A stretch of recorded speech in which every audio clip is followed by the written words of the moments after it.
Hello good morning all of student. ज़्यादा समय व्यतीत नहीं करेंगे क्योंकि कल से मोबाइल काम नहीं कर रहा है, रिकॉर्ड हुआ ही नहीं। कल से 3-4 बार बायोलॉजी का रिकॉर्ड शुरू किया, मोबाइल काम ही नहीं कर रहा है।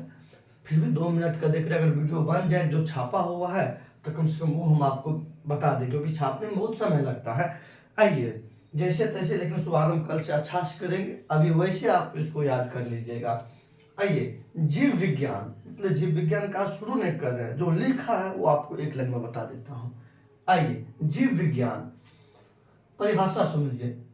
यह विज्ञान की वह शाखा है जिसके अंतर्गत जीवधारियों का अध्ययन किया जाता है, तो जीव विज्ञान कहलाता है। परिभाषा लिख लीजिए कम से कम।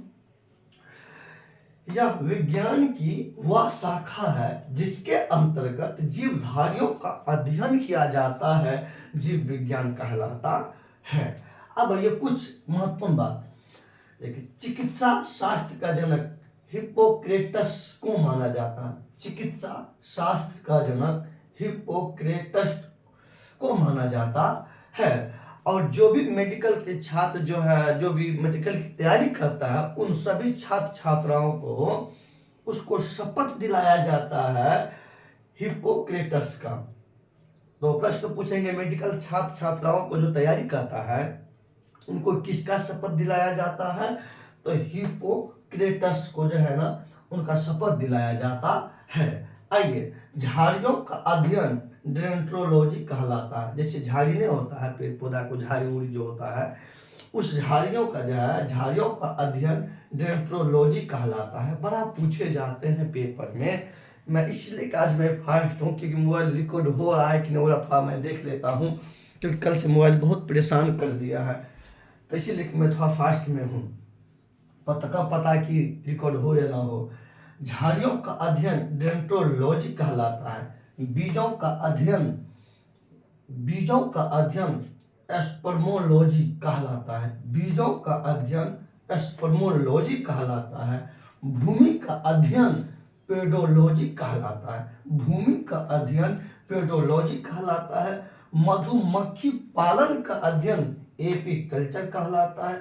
मधुमक्खी पालन का अध्ययन एपीकल्चर कहलाता है। रेशम कीट पालन का अध्ययन सेरिकल्चर कहलाता है। रेशम कीट पालन का अध्ययन सेरिकल्चर कहलाता है। मत्स्य पालन का अध्ययन पिसीकल्चर कहलाता है। मत्स्य पालन का अध्ययन पिसीकल्चर कहलाता है।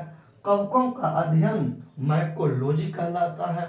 कवकों का अध्ययन माइकोलॉजी कहलाता है। शैवालों का अध्ययन फाइकोलॉजी कहलाता है। शैवालों का अध्ययन फाइकोलॉजी कहलाता है। आइए, पुष्पों का अध्ययन एंथोलॉजी कहलाता है। पुष्पों का अध्ययन एंथोलॉजी कहलाता है। फलों का अध्ययन पोमोलॉजी कहलाता है। फलों का अध्ययन पोमोलॉजी कहलाता है। फूलों का अध्ययन फ्लोरिकल्चर कहलाता है। फूलों का अध्ययन फ्लोरिकल्चर कहलाता है। सर्पों का अध्ययन ओफियोलॉजी कहलाता है। सर्पों का अध्ययन ओफियोलॉजी कहलाता है। कीटों का अध्ययन एंटोमोलॉजी कहलाता है। कीटों का अध्ययन एंटोमोलॉजी कहलाता है। देखते हैं रिकॉर्ड हुआ है कि नहीं। अभी तक तो हुआ है।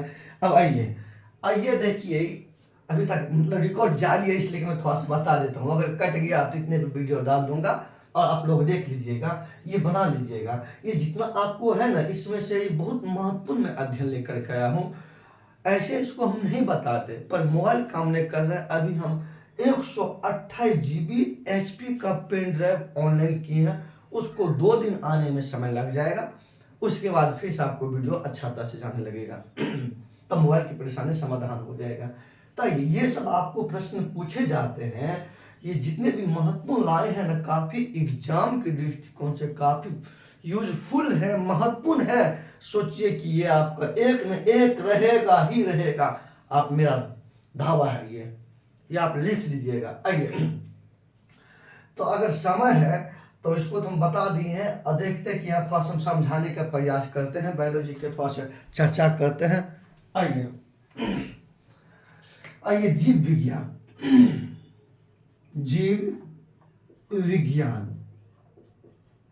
आइए, जीव विज्ञान चला गला फंस जाता है। जीव विज्ञान, आइए जीव विज्ञान के अंतर्गत जो है ना, मतलब जीव विज्ञान के अंतर्गत सजीव का अध्ययन किया जाता है, जीवधारियों का अध्ययन किया जाता है। आइए इसका जनक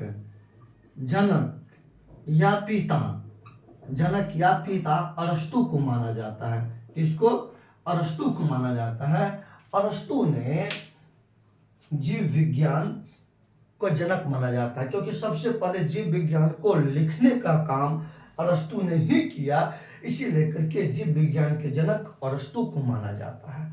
जबकि आइए इसके इंग्लिश शब्द होता है आपको बायोलॉजी, BIOLOGY। ये बायोलॉजी जो है या जीव विज्ञान, ये दो शब्दों से मिलके बना है। कितने शब्दों से मिलके बना हुआ है? दो शब्दों से मिलके बना हुआ है। देखिए bio plus logy, LOGY। Bio का मतलब होता है लाइफ, LIFE, लाइफ मतलब जीवन, लाइफ मतलब क्या होता है? जीवन। लॉजी मतलब स्टडी, STUDY। स्टडी मतलब होता है अध्ययन। क्या होता है? अध्ययन। यानी कि अगर दोनों शब्द को मिला लीजिएगा, मतलब बायोलॉजी शब्द को तोड़ने से यह इस चीज का पता चला कि इसके अंतर्गत जीवन का या जीवधारियों का अध्ययन किया जाता है। अब देखते हैं इस बायोलॉजी शब्द का प्रयोग। इस शब्द जो दिया है, एक वैज्ञानिक है लेमार्क, एक वैज्ञानिक है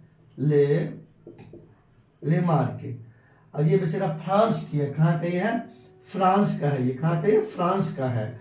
और एक वैज्ञानिक है ट्रेवीरेनस,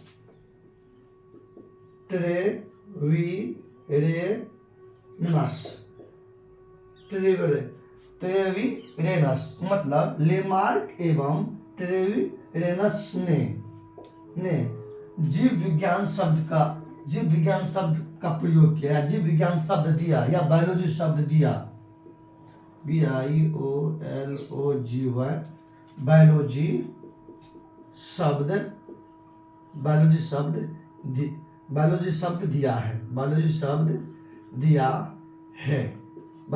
दिया है। थोड़ा सा देख लेता हूँ रिकॉर्ड हो रहा है कि नहीं हो रहा है। अभी तक तो हो रहा है, आज मोबाइल थोड़ा काम कर रहा है, कोई बात नहीं। आइए जीव विज्ञान का पिता अरस्तु को माना जाता है। हाँ, बायोलॉजी शब्द का प्रयोग, ये शब्द मतलब ये जीव विज्ञान शब्द जो दिया आपको लेमार्क एवं ट्रेवीरेनस ने, ये शब्द दिया था 1801 ईस्वी में। कितना ईस्वी में दिया था? 1801 ईस्वी में दिया था। उसके बाद अब आइए, तो अरस्तु को जो है एक बात और समझिए, जंतु विज्ञान का जनक, जंतु विज्ञान का जनक। आइए जंतु विज्ञान का जनक भी जो है ना, अरस्तु को